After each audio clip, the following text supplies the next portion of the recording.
Adoremos a Dios por medio de las imágenes que besamos. Esas eran más o menos las palabras en las cuales el Concilio de Trento nos explicaba cuáles eran las directrices por las cuales había que hacer una imagen. La imagen era un medio en el barroco, que después de todos los problemas que hubo con el mundo del protestantismo, con las querellas iconoclastas, con los enfrentamientos de aquellos que veían que las imágenes no podían ser el centro devocional, el Concilio de Trento, en las directrices de 1563, más o menos establece que deben ser el medio para llegar a Dios.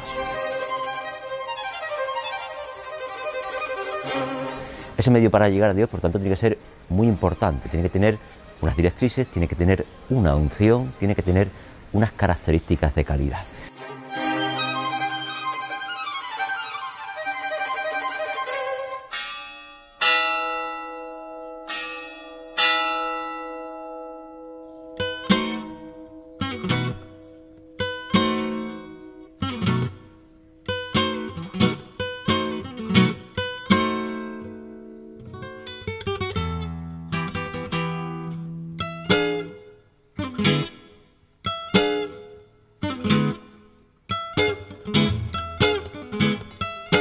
Bueno, pues el concepto de unción sagrada que la imagen devocional ha de tener es esa capacidad que la imagen tiene de trascender ella misma, ¿no? de llevarnos a nosotros a aquello, a lo que representa la imagen.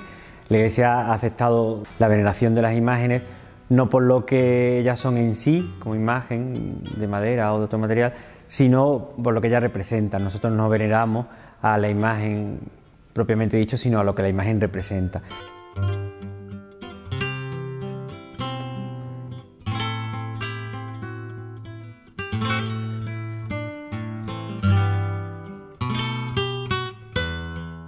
Ahí, en este caso, el sevillano vive un juego especial de esperanzas y desesperanzas que le hace que Sevilla, bueno, tenga dos sitios concretos, Macarena y Triana, donde la esperanza tiene un valor extraordinario, al que van personas que no son religiosas en el sentido tradicional de la palabra, pero que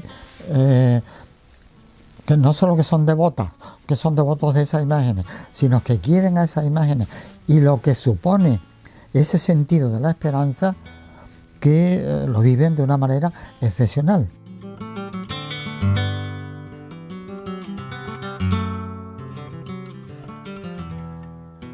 Desde el punto de vista de la realidad de esa imagen, hecha por un escultor, es increíblemente rica, porque se dan unidos y se da esa expresión que el sevillano percibe de una manera tan directa, porque en ella deposita gran parte de su propia vida.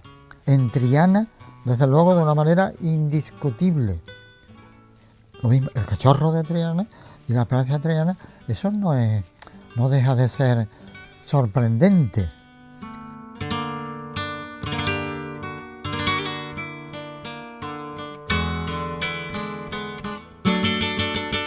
El Señor de Pasión no ha pasado por mis manos, pero bueno, sí le tengo un seguimiento anual por la hermandad, ¿no? Y digamos que lo trato muy de cerca, y bueno, para mí es una imagen excepcional y que me llega muy, muy al corazón, ¿no? Hay imágenes que sí tienen esa calidad artística excepcional y a la vez tienen una devoción enorme. Bueno, tenemos ejemplos clarísimos aquí en nuestra ciudad, como el Señor del Gran Poder, Señor de Pasión, la imagen de la Virgen de la Esperanza de Macarena y de la Esperanza Triana, la Amargura, muchas imágenes muy devocionales y a la vez con una calidad artística excepcional, pero también tenemos el otro lado de imágenes que no llegan a esa categoría artística tan excepcional, pero que sí tienen una devoción enorme, ¿no?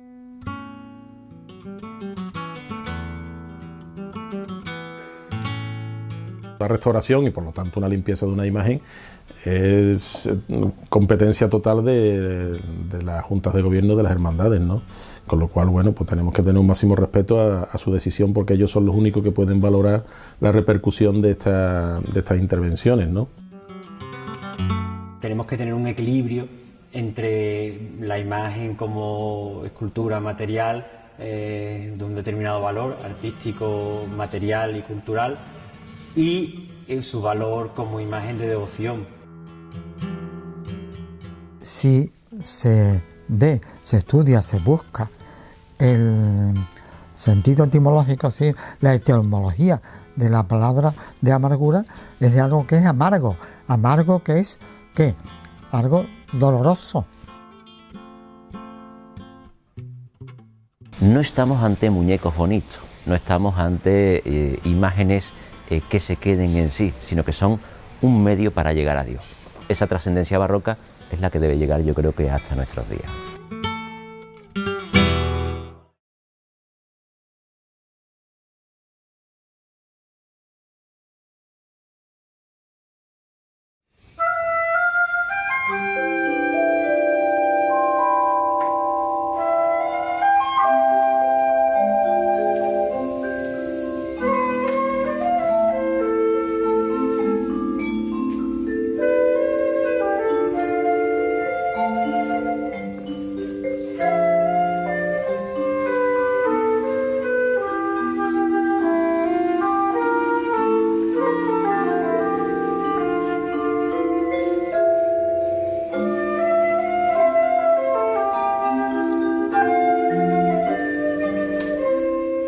Es a partir de los años 60-70, con la expansión a los polígonos, etcétera, la extensión superficial de la ciudad, cuando aparecen nuevos barrios que, bueno, en muchos casos están habitados por gente que ha sido expulsada de sus barrios tradicionales, expulsada de Triana, expulsada de San Bernardo, por las ruinas de las viviendas, de las casas y corrales de vecinos y por la especulación del suelo, claro está.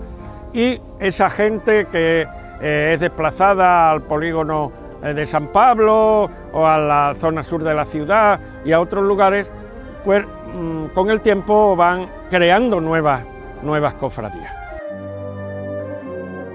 Estas cofradías de barrio pues se presentaban envueltas en un ambiente de mayor algarabía, de mayor alegría, porque para el vecindario la salida procesional de las imágenes titulares de la cofradía de su devoción pues suponía evidentemente un elemento de gozo, sin prescindir obviamente del carácter penitencial de la estación en Semana Santa.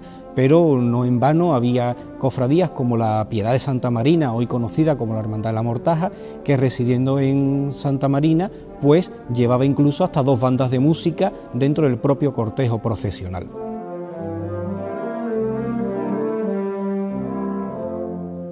Esas características del barrio, de la gente del barrio, de la fiesta anual del barrio, como ocurre en el Cerro del Águila o en el polígono de San Pablo o en Torreblanca y en otros lugares, pues es un fenómeno evidentemente que está reflejando que en Sevilla la Semana Santa sigue siendo un hecho social total, diríamos los antropólogos y sociólogos, porque bueno, afecta a una gran cantidad de la gente y a todos los territorios.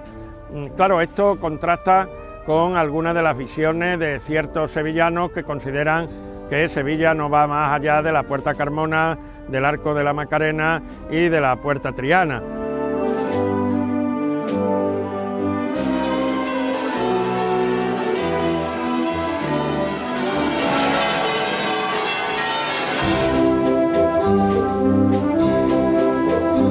¿Cuál era la institución que va a canalizar toda esa estructura que se necesita para desarrollar esas actividades sociales, urbanísticas dentro del Cerro del Águila? La parroquia, porque era la máxima institución dentro del barrio y además la que contaba con una infraestructura personal y material más potente en todo el entorno. Por eso el Cerro del Águila tendrá en su parroquia casi podemos decir, un mini ayuntamiento.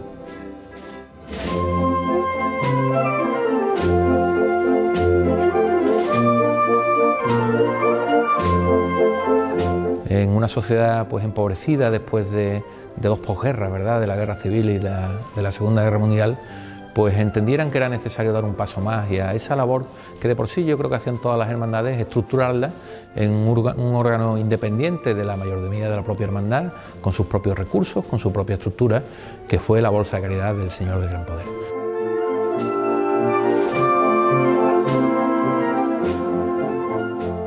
Entonces se focalizaba, conforme a las reglas, en algo que se llamó la clase media vergonzante. ¿Por qué?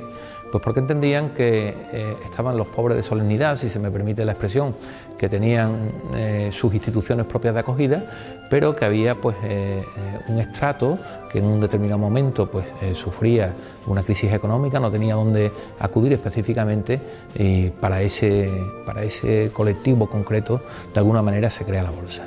Luego lógicamente pues su actividad pues la ha expandido a todo tipo de necesidades y a toda Sevilla.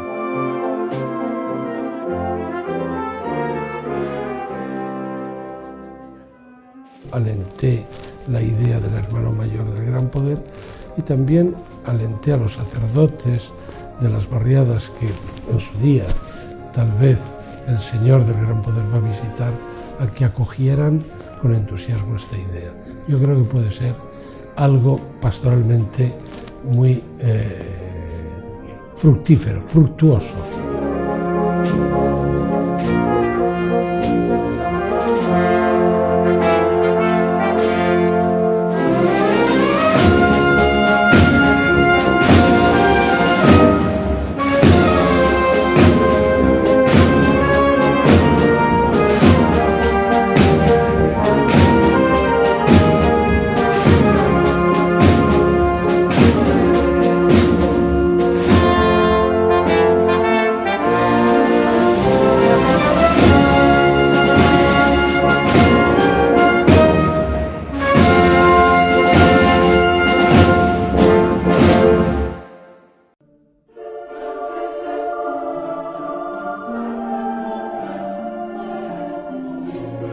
Es curioso pensar que las túnicas tienen un origen absolutamente penitencial, de aquellos disciplinantes que se vestían de blanco, que se ocultaban el rostro y que usaban ese blanco precisamente porque era el blanco que iba a recibir la sangre de los azotes que se iban a dar en la espalda.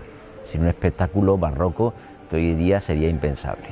No gustó, por supuesto, aquella túnica a las ideas ilustradas del siglo XVIII, de forma que la Ilustración pues rechazaba por completo ese tipo de práctica. Y llega el momento en el cual el propio rey Carlos III, en las ordenanzas de 1777, pues prohíbe por completo esa presencia de disciplinantes.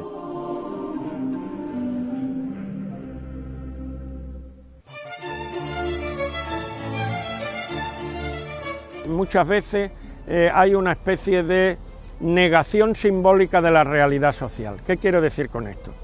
Que las cofradías de estratos sociales medios y altos, las que, si se quiere hablar en estos términos, sus miembros tienen un nivel económico y social más alto, tienen las túnicas más modestas, ¿verdad? Túnicas normalmente negras, con cordones o cinturones de esparto, más penitenciales o tristes, y son justamente las cofradías de barrios populares, de estratos socioeconómicos más bajos, los que incorporaron, digamos, túnicas más lujosas, capas con las que quien la viste se puede pavonear, bordados, terciopelos.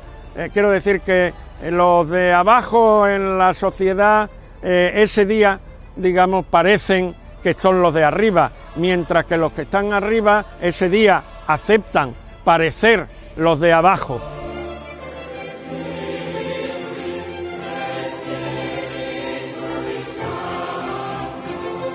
El siglo XX, la intervención de Rodríguez Ojeda, la aparición de los colores, la aparición de la capa, la aparición de nuevos textiles que son mucho más caros, es como una especie de cambio sustancial en la idea de la túnica. La túnica se convierte en una especie de motivo de elegancia, en una especie de reivindicación de las propias características de la hermandad, que hacen que colores, formas, texturas, escudos, bordados no tengan nada que ver con lo que era el origen penitencial de la túnica.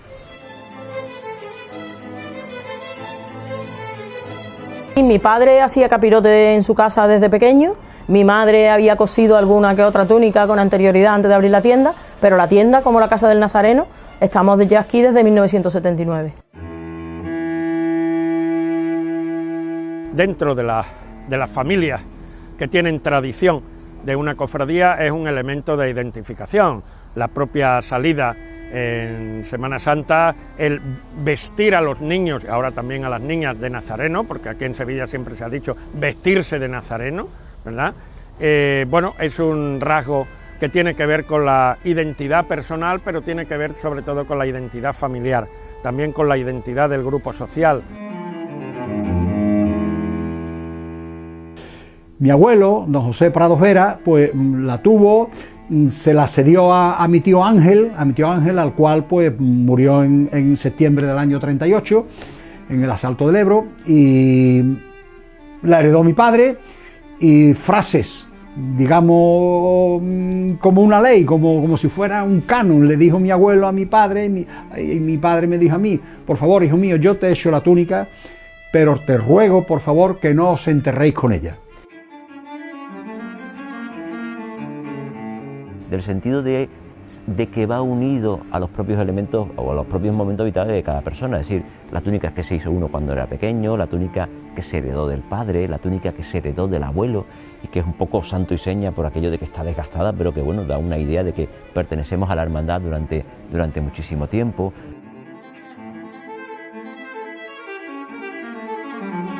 O cuando yo no pueda salir porque mis piernas no respondan, o yo vea que tenga cualquier enfermedad, toco madera, por supuesto, pues yo se la daré a mis hijos, si se la puede poner Ángel o se la puede poner Alejandro, o que un año se la ponga uno, pero le diré la misma frase que mi abuelo a mi padre y mi padre a mí: por favor, hijo mío, que esta túnica no se entierre, que siempre siga aquí, y si no se puede poner, pues que no se ponga, pero que quede aquí como una institución.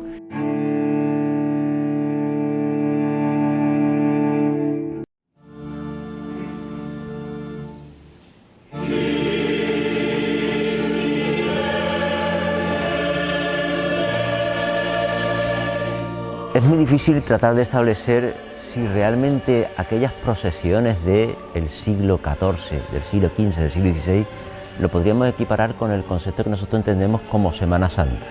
Probablemente no, nos equivocamos en muchas ocasiones cuando queremos hacer un paralelismo y buscar en siglos muy lejanos el origen de determinadas hermandades. Hasta el año 1605 no tiene, digamos, un diseño general de ida a la catedral, de hacer estación a la catedral, sino que las diversas hermandades, cofradías ya de nazarenos, pues hacían estación, es decir, peregrinaban, visitaban básicamente cinco iglesias de la ciudad, salvo algunas de las cofradías, sobre todo, por ejemplo, la de los negros en situación periférica, fuera de las murallas, situación periférica en lo territorial que refleja la situación periférica en lo social, la exclusión social pues tiene que ver con la exclusión también del territorio de la ciudad como tal, están fuera, y en este caso de la cofradía de los negros, la cofradía de los negros hace sus actos penitenciales y demás pues fuera de la ciudad. El concepto de el Vía Crucis, evidentemente, es el que podríamos llamar como el verdadero origen de la Semana Santa, pero ojo, sin hacer un paralelismo clarísimo con la Semana Santa actual. El nombre se debe a la peregrinación que hace el Marqués de Tarifa, concretamente entre 1518 y 1519, a Jerusalén, que comprobó que la distancia entre su casa, lo que era el Palacio de los Adelantados Mayores de Andalucía, y la Cruz del Campo, que entonces estaba extramuros de la ciudad, hoy está dentro, pero entonces estaba fuera, era la misma que él había medido entre el Pretorio y el Calvario. E instituyó un Vía Crucis, cuya primera estación es Jesús saliendo de casa de Poncio Pilato. Pues hombre, es un poco de tributo que el hermano mayor debe rendir a esta corporación, puesto que desde el siglo XIV el arzobispo es el hermano mayor de los negritos. Es el Señor quien lo ha hecho.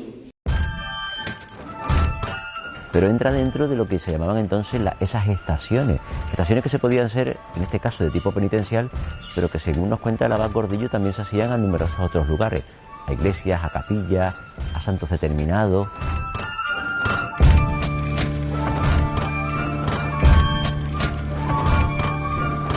Esos penitentes que iban camino de la Cruz del Campo, azotándose, cargando cruces, organizados con un cierto rigor penitencial, sí que podríamos entenderlo como uno de los orígenes reales de la Semana Santa sevillana.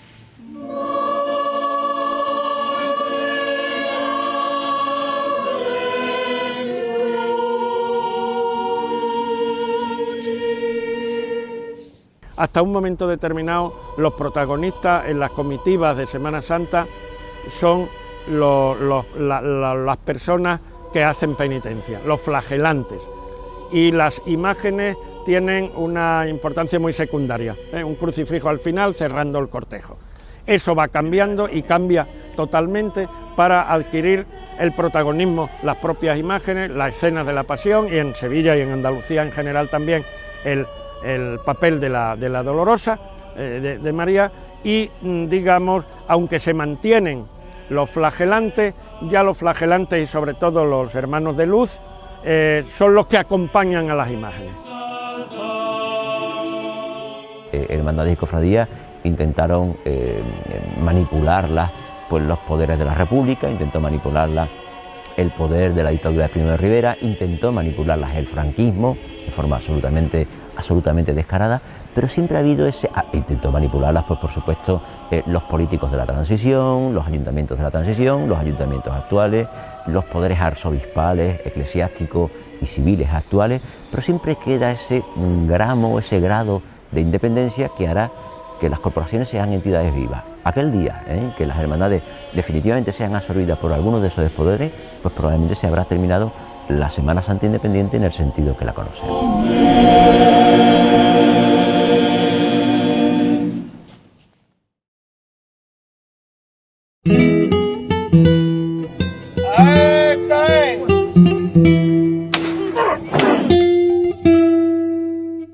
El costalero representa un hermano más de la hermandad.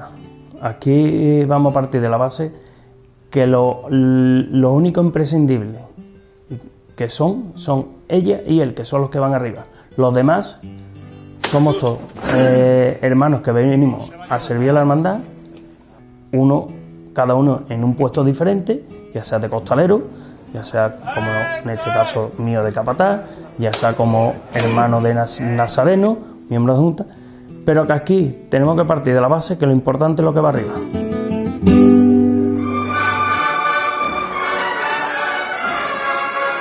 Contribuye el andar del Cristo, contribuye la banda que tiene detrás, contribuye las marchas que tiene, la cohesión que hay entre la cuadrilla y la banda, y entonces yo creo que es una puesta en escena que ahora mismo es fantástica, es lo que te puedo decir. Pues el paso empieza dependiendo de cuando se considera. Una misma marcha se puede interpretar de varias formas. Hay veces que se coge la marcha andando sobre los pies y le ganamos 15 o 20 metros, y otras veces nada más que va el corte de aro o se le pega un izquierdo, o sea, no hay nada premeditado.